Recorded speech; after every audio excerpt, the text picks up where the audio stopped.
News Channel 9's exclusive Washington Bureau reporter Mark Meredith with us now. Now, Mark, thanks so much for joining us. You were at the scene of the shooting this morning. What did the witnesses there you spoke to tell you about what they heard and what they saw?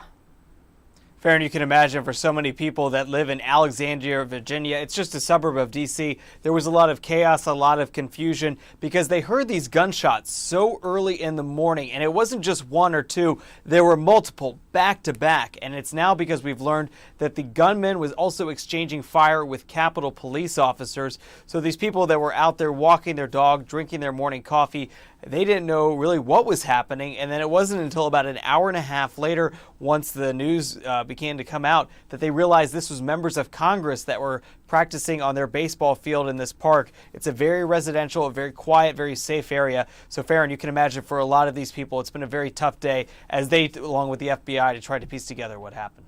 And Mark, this could have been a whole lot worse, but Congressman Scalise did have his detail with him along, as you mentioned, the Capitol Police were there, but not every member of Congress has a congressional detail.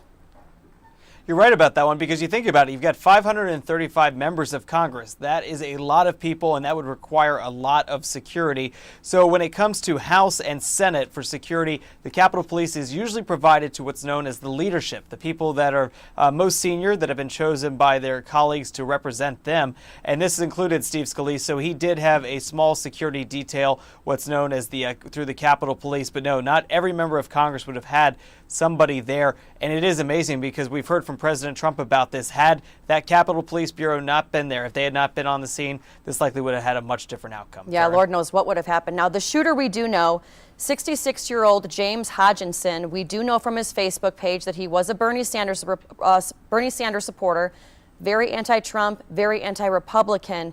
What else do we know about him at this point?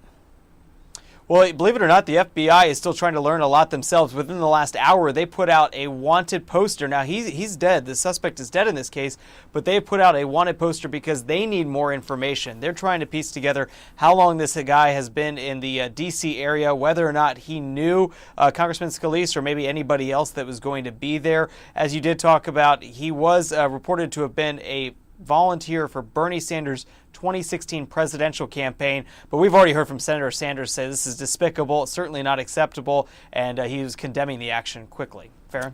And Mark, this is obviously very scary for all congressmen today. There's a lot of tension in the country right now, a lot of rhetoric being thrown around, but in particular, very scary for Republican congressmen because they were the ones who were targeted today. What has been the Republican reaction today? I think we've actually heard that this isn't something that's divided on party lines because you have to just go back to 2011 when Gabrielle Giffords was shot in that Safeway parking lot in Arizona. She was a Democratic member that was targeted. The FBI has not given us any indication that he was targeted because of party affiliation. I know you mentioned the Facebook post of his political views, we believe. However, until the FBI comes out with the motive, it simply is too hard to tell exactly what the intentions were.